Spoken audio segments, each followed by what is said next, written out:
Baik, masih bersama kami pemirsa di obrolan Karebosi dan masih membahas mengenai dampak dari musim kemarau. Tadi sudah ada beberapa penelpon begitu ya masyarakat yang cukup mengeluhkan memang, dan ini memang rata-rata di daerah utara. Iya, Pak. iya. Pak Husni, kalau Anda melihat sendiri sejauh ini kan mungkin kita lihat mungkin PDAM seperti kerja sendiri begitu. Keterlibatan pemerintah seharusnya seperti apa gitu, Pak? Sebenarnya saya kupas dulu ya, daerah Makassar ini. Makassar ini saya bagi 3 zona kalau di spam. Ada daerah kritis, memang di zona merah itu Kecamatan Biringkanaya. Kemudian daerah kuning itu daerah Tamulan Rea, Talo, kemudian Manggala. Itu 4 kecamatan itu saya rasa agak berat untuk mengatasi krisis air untuk saat sekarang ya. Sebenarnya kami dari SPAM ini mengamati, kami berjalan sebenarnya beriringan dalam PDAM ini. Dan persoalan mengatasi krisis air bersih yang ada di Kota Makassar ini harus pemerintah turun tangan. Jadi Gubernur. juga, Pak. Iya harus. Karena coba kalau ada persoalan umpamanya air bakunya tidak ada, kan otomatis kan pemerintah harus bertanggung jawab karena di Undang-Undang Dasar kan dijamin hak dasarnya manusia. Ini kita tidak bisa kita salahkan 100% PDAM. Harus duduk sama-sama mencarikan solusi. Pemerintah pusat, pemerintah provinsi, terutama gubernur sekarang yang baru ini. Kemarin saya sempat berdialog sama beliau dan dia akan membangun SPAM di utara kota. Mungkin kerjasama dengan PDAM nantinya. Dan saya harap masyarakat menunggu ini, menunggu program program andalan Pak Gubernur. Mudah-mudahan dengan gelaran profesor dia bisa membangun SPAM terbaru lagi dengan teknologi yang mutakhir. Karena saya tahu ini PDAM teknologi masih ketinggalan. Contoh kemarin di Sungai Talo itu dia ambil air tapi airnya payung. Akhirnya kecolongan. Lari ke masyarakat itu ada payungnya sedikit dan ini menimbulkan gejolak di bawah. Saya mengamati ini Pak, dan ini harus diantisipasi. Jadi jangan hanya PDAM saya yang mau disalahkan di sini. Harus pemerintah provinsi turun tangan, wali kota harus turun tangan, pemerintah pusat. Pemerintah pusat telah buktikan dan membangun beberapa SPAM di beberapa tempat. Dan ini saya juga kemarin dari Bank Indonesia juga membantu untuk menuntaskan persoalan air bersih yang ada di TPA. Itu Bank Indonesia wilayah Sulsel itu membantu sekali dalam hal penanganan air bersih. Saya rasa itu mungkin pengamatan saya dan kita harus berbenah mencarikan solusi. Karena kasihan masyarakat tiap hari berteriak air bersih. Pokok, Pak, ya? Ini tidak bisa ditunda. Beda kalau masa ini pemerintah kota ya. Pemerintah kota bisa membangun itu beberapa jalanan, PPM blok, tol dan lain sebagainya. Itu pemerintah bisa bangun. Kenapa tidak bisa membangun SPAM ini yang menjadi kebutuhan dasar? PPM blok masih bisa ditunda. Kalau air minum, 1 hari aja kita tidak minum pasti mati. Baik. Ini apa ya? Pak Idris, ini mengenai pembangunan SPAM juga ini kan tadi rencananya akan ada di tahun 2020 begitu. Terus mengenai tadi wewenang air ini kan memang beda-beda begitu. Ini apakah memang dari Balai Besar juga sudah mengetahui krisis yang terjadi sekarang ini atau seperti apa gitu? Iya, kami kan memang terus melakukan komunikasi dengan berbagai pihak. Artinya dari segi regulasi dan kemudahan-kemudahan yang mungkin bisa kami dapatkan dalam hal pemberian layanan yang lebih baik lagi kepada masyarakat sampai waktu-waktu yang akan datang. Sekarang ini boleh dikatakan kemarau, mau dikatakan ekstrim atau biasa-biasa saja, yang jelas intinya air baku kering di bendungan kita. Jadi sama sekali kering? Sama sekali kering di bendungan. Jadi sebenarnya ini banyak faktor yang mempengaruhi kondisi ini. Apa-apa saja, Pak? Pertama juga yang di kami ini jangan sampai dikatakan PDAM merasa nyaman dengan kondisi ini. Sangat tidak nyaman sekali karena dengan banyaknya pengaduan, banyaknya keluhan-keluhan pelanggan itu sangat terasa sekali di kami. Sementara kami juga ada target yang harus kami penuhi dalam SDGs itu di tahun 2025 untuk pemenuhan kebutuhan air masyarakat sampai 80% coverage untuk masyarakat kota. Kami juga mengejar itu. Tetapi tidak akan mungkin bisa terpenuhi 80% kalau kondisi air baku seperti sekarang ini. Otomatis paling tidak sekarang coveragenya kita hanya sekitar 73%, mungkin bisa jalan di tempat saja. Kami juga ada yang namanya zona merah, zona kuning, zona hijau untuk pelayanan itu. Artinya apa? Di zona merah itu tidak akan mungkin kita menambah pelanggan baru lagi, karena kenapa? Itu bisa menjadi blunder bagi kami untuk pelayanan. Jangan sampai justru tambah banyak keluhan. Iya, karena kalau kita layani yang sekarang saja susah, mau kita tambah lagi itu bakalan lebih merepotkan lagi. Yang jelas seperti ini, kami mengharapnya di sisi PDM-nya ya, paling tidak semua pihak, apalagi yang berhubungan dengan pemangku kebijakan itu, sama-samalah menyatukan mindset kita, ya, saling membantu, saling bersinergi, paling tidak saling membantu untuk memenuhi kebutuhan masyarakat kota. Terus juga ini kan kemaslahatan warga, artinya tanggung jawab kita bersama. Jadi kalau misalnya dari segi pemenuhan kebutuhan air baku juga sudah bisa pemerintah pusat, pemerintah provinsi bisa membantu kami ya untuk menyiapkan itu. Saya kira kendala-kendala teknis yang akan datang mengenai ketidakadanya sumber air baku sudah bisa terpenuhi.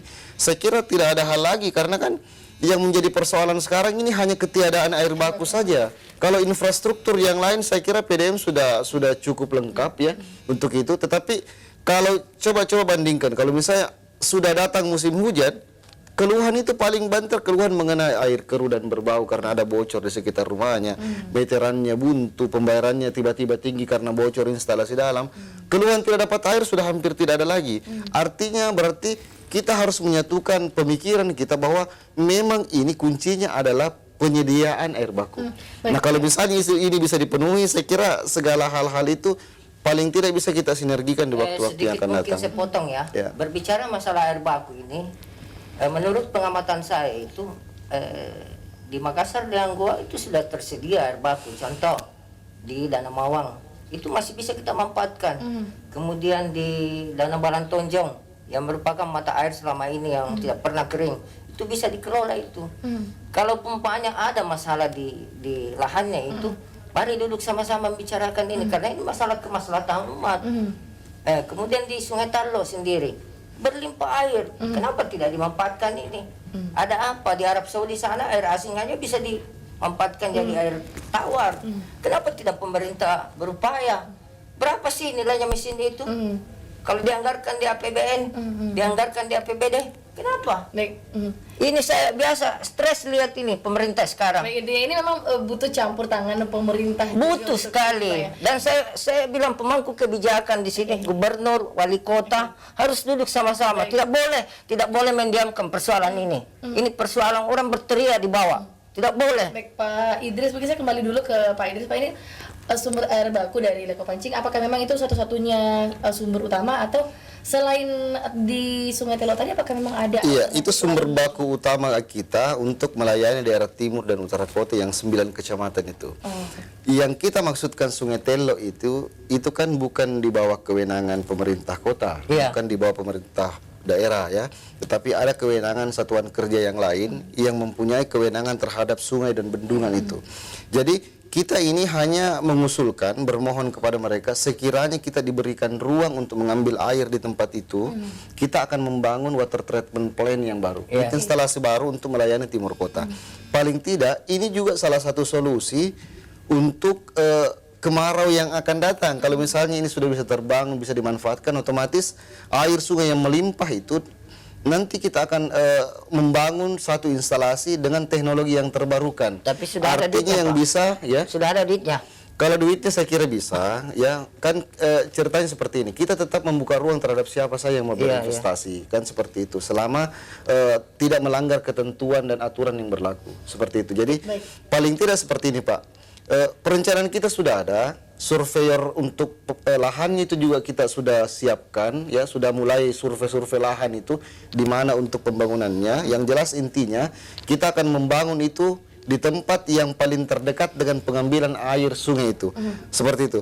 Ini merupakan salah satu solusi untuk paling tidak untuk masyarakat yang ada di timur kota, Kecamatan Tamalan Raya, Biringkanaya, untuk tahun-tahun yang akan datang apabila ini sudah terbangun dengan sukses. Saya kira untuk kemarau pun saya kira insya Allah tidak akan terganggu, karena kita tidak ketergantungan lagi dengan bendung Leko Pancing, karena sungai yang ada di Telo itu airnya cukup melimpah. Kalau kita kelola dengan teknologi terbaru yang bisa menyuling air payau itu menjadi air bersih, saya kira tidak ada masalah. Baik. Dan itu pasti kita akan gunakan karena menurut informasi dari rekan-rekan kami, teknologi itu yang akan kita pakai karena setelah disurvei memang ada kadar-kadar tertentu yang terkandung dalam air yang ada di telo itu sudah bisa kita urai dengan teknologi yang terbaru. Sudah bisa. Sudah. Saya rasa di sinilah perannya pemerintah mendorong ini. Program sudah ada, perencanaan sudah ada. Baik. Kenapa tidak ditindaklanjuti? Kita tunggu saja dari pemerintah. Mungkin saya ke Pak Hartanto dulu, terakhir dari Anda. Dari BMKG mungkin ada himbauan khusus lagi ke masyarakat, apalagi ini kan masih menunggu ada yang sampai bulan April dan juga di bulan November untuk musim kemarau, Pak. Silakan. Ya, kita menghimbau kepada masyarakat untuk tetap yang pertama sambil menunggu awal musim hujan, tentunya kita harus bijak menggunakan air karena pada saat musim kemarau tentunya kualitas dan kuantitas air juga menurun. Dan kini saatnya pada saat musim hujan kita saatnya memanen hujan, memanen air, bahwa itu sebenarnya air itu juga merupakan berkah. Dan musim kemarau dan musim hujan adalah suatu periodik yang memang akan terus berjalan. Jadi informasi dari BMKG mungkin dapat digunakan sebagai langkah antisipasi kepada para pemangku kepentingan juga untuk bagaimana perencanaan ke depan supaya dampak-dampak yang terjadi pada saat musim kemarau bisa diminimalisir. Seperti disampaikan Pak Idris tadi bahwa mudah-mudahan dengan pembangunan yang ke depan jadi pada saat musim kemarau dampak-dampak yang sekarang dirasakan mungkin bisa dikurangi atau bahkan bisa dihilangkan di suatu saat nanti dengan yang bagus. Baik, terima kasih Pak Hartanto, Pak Idris. Sedikit lagi untuk kesimpulan dari saya. Silakan. Ya, saya berpesan kepada masyarakat, cobalah adakan penghijauan di mana-mana. Gunung-gunung jangan digundulin. Usahakan ya paling tidak di daerah cadangan air tanah yang selama ini kita andalkan itu ditanami pohon-pohon. Ini program dari lingkungan hidup mungkin bisa masuk di sini. Dan inilah yang mengikat curah hujan yang umpamanya bulan 11 ini turun pasti diikat oleh pohon-pohon dan lain sebagainya. Dan ini membantu untuk cadangan air tanah kita. Saya rasa masyarakat harus sadar dari sekarang bahwasanya mari kita sama-sama menanam pohon. Dan program Pak Gubernur kemarin yang ditawarkan itu akan kami sambut dari SPAM.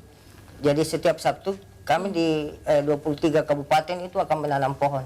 Mudah-mudahan Dinas Kehutanan dan Lingkungan Hidup bisa berpartisipasi nanti dengan program ini. Saya rasa itu untuk menjaga cadangan air tanah. Baik, terima kasih Pak Husis, Pak Idris dan juga Pak Hartanto. Dan seperti yang Anda sampaikan tadi, mungkin ini kita tinggal menunggu begitu untuk dari pemerintah, khususnya pemerintah provinsi, para pemangku kepentingan ini bisa bekerja sama, berkolaborasi agar masyarakat juga bisa kembali menikmati apa yang menjadi haknya, khususnya untuk kebutuhan air bersih gitu. Pemirsa di rumah, demikian obrolan Karebosi. Anda jangan kemana-mana, sesaat lagi Selebes Malam akan hadir menemani Anda dengan informasi dari Kota Makassar dan sekitarnya. Saya Tirsa Ivana pamit, sampai jumpa.